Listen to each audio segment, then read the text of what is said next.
Simone Azevedo elogiou o comentário do Dávila, dizendo que o STF passou por cima do devido processo legal. Luciano Mendes dizendo: o povo está cansado dessas notícias. E o Jorge Toledo dizendo que nos acompanha do estado do Arkansas, nos Estados Unidos. Muito obrigado pela audiência. Claro que são muitos assuntos e desdobramentos e detalhes relacionados a, por exemplo, a anistia. A gente traz aqui, debate, tenta jogar luz sobre esses vários aspectos, mas tem várias notícias importantes no programa de hoje, essa é uma delas, claro. Diante da articulação para aprovar o projeto da anistia, o deputado Eduardo Bolsonaro revelou sintonia entre os aliados diretos de Jair Bolsonaro e afirmou estar no mesmo barco de Tarcísio de Freitas, lutando pelo perdão. A declaração do parlamentar foi dada em Washington após reunião com integrantes do governo de Donald Trump. Eduardo, integrantes da oposição têm rechaçado a ideia de uma anistia light ou uma anistia seletiva e pedindo união da direita em prol do perdão geral e irrestrito.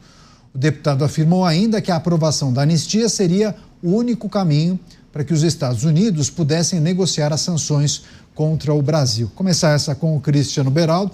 Declarações de Eduardo Bolsonaro dizendo que ele e Tarcísio caminham para o mesmo lado, estão unidos em prol da anistia. Mas há alguns dias não era essa a impressão que nós tínhamos, né, Beraldo? O chão de orelha do pai funcionou, Canhato. Agora as manifestações estão sendo no sentido de criar dar o exemplo, ao menos, de uma união para as eleições de 2026, porque sem essa união, a família Bolsonaro perde o controle do processo.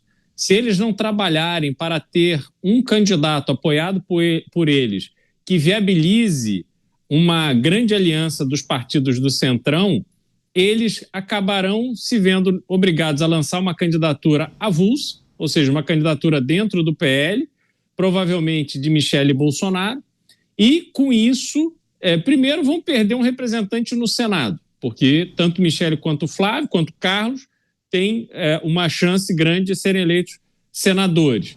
Depois, terão muita dificuldade em vencer o pleito, porque a união do outro lado será muito forte. E com isso eles correm o risco de ficarem isolados e o Centrão, sem a menor cerimônia, vai tomar conta do Brasil de novo. E isso é um movimento que faz sentido, olhando para a estratégia do ano que vem. Agora, é preciso também alinhar não só o discurso, mas também essa estratégia de Eduardo Bolsonaro nos Estados Unidos com os interesses dos partidos que participariam dessa aliança. Porque há ali, a gente percebe isso, muito conflito, né? Hoje o noticiário aí deu que alguns empresários que estão numa comitiva da CNI, se não me engano, em Washington, tentando fazer conversas ali com o governo norte-americano, representantes dos setores com os quais eles podem contar eventualmente para criar uma interlocução no governo norte-americano, que eles estão desconfortáveis com a presença e a atuação de Eduardo Bolsonaro, porque ele continua tensionando e isso dificulta a construção de um entendimento de uma redução de tarifa para alguns setores que são importantes, pelo menos são importantes para o Brasil. Então, esse alinhamento, em algum momento, ele vai precisar acontecer. Você, Mota, o trabalho, a articulação que vem sendo feita por Eduardo Bolsonaro e essa sinalização de que todos aqueles que têm relação com o Jair Bolsonaro ou os principais nomes da direita estariam juntos, unidos em prol da anistia. Talvez durante essa caminhada problemas surgiram, né? Talvez uma declaração mal interpretada, alguém exagerou aqui, acolá.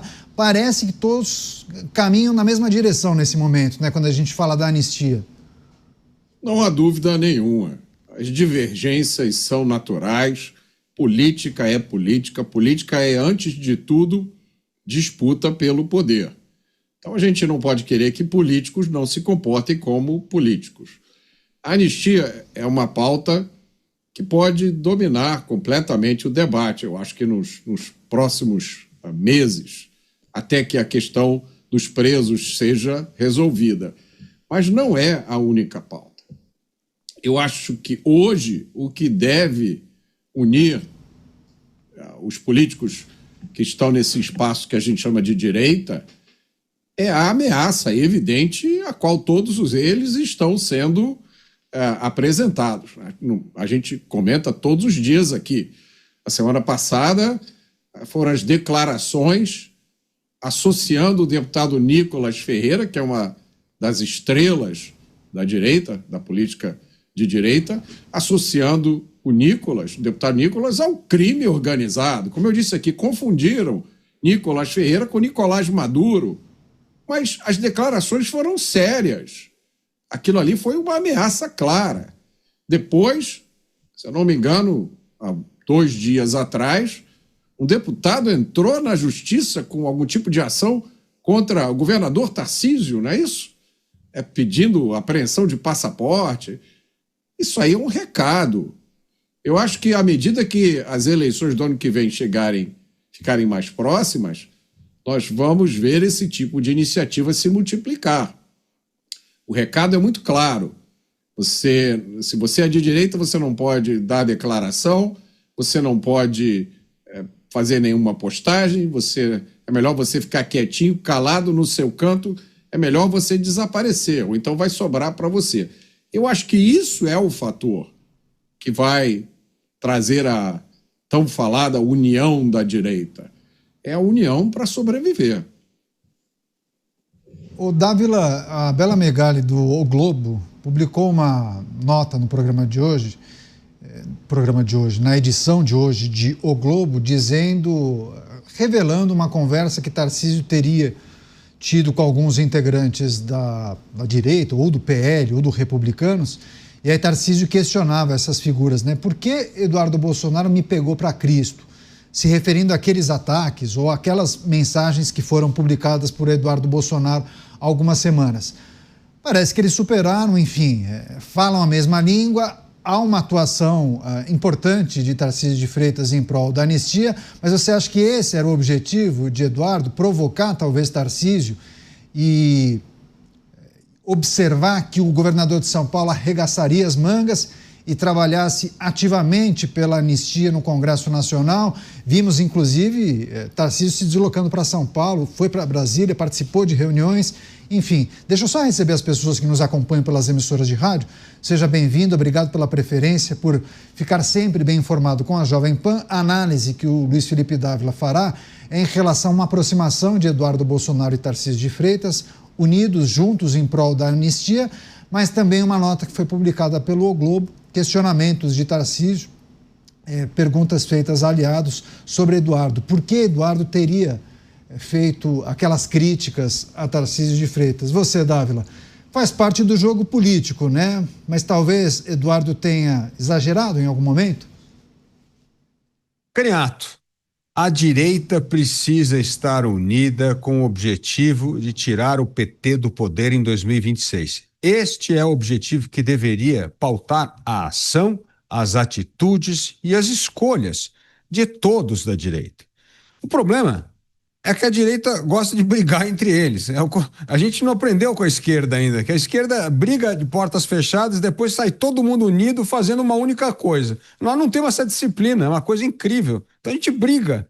Briga o Eduardo Bolsonaro com o governador Tarcísio, briga bolsonaristas com a turma de centro-direita, briga o que eles chamam com direita limpinha, briga com o centrão, briga com todo mundo. Então é difícil conseguir uma unidade em torno disso.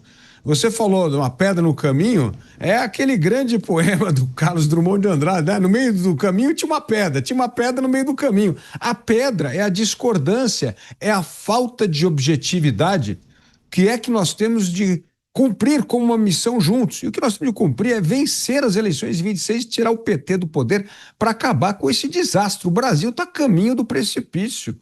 Então, esse é o objetivo. Agora, um testa se você é realmente leal ou não. O outro testa se você está conversando muito com o Centrão e deixando de conversar com os bolsonaristas. Aí o bolsonarista fica com o ciúme do Centrão. É um negócio inacreditável. E nós perdemos o foco. O foco é vencer o PT em 2026. Então, imagina você como no lugar do Tarcísio, candidato a a governadora do estado de São Paulo próximo ano com uma eleição garantida. Aí todo mundo pressionando para que você seja candidato à presidência. Faria Lima, Centrão, todo mundo. Aí a turma do bolsonarismo acha que tem sinais de falta de lealdade. Bom, aí começa a brigar e fala assim, olha, ele vai renunciar o governo em abril para disputar a presidência da República e nós vamos lançar Michele Bolsonaro. Bom, é isso que está em jogo. É uma ausência de objetivo comum, uma estratégia clara para vencermos as eleições.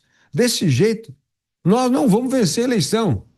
Então, eu entendo que nós precisamos ser objetivo, realista e ter foco.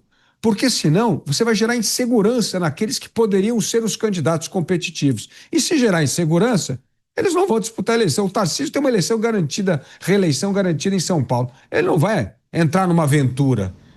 Então esses desgastes precisam acabar.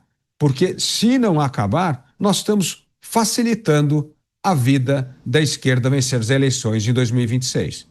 Pois é, e a enquete do dia está publicada no portal da Jovem Pan e também no YouTube, na conta de Os Pingos nos Is. A pergunta: qual texto do PL da anistia você acha que deve ser pautado no Congresso Nacional?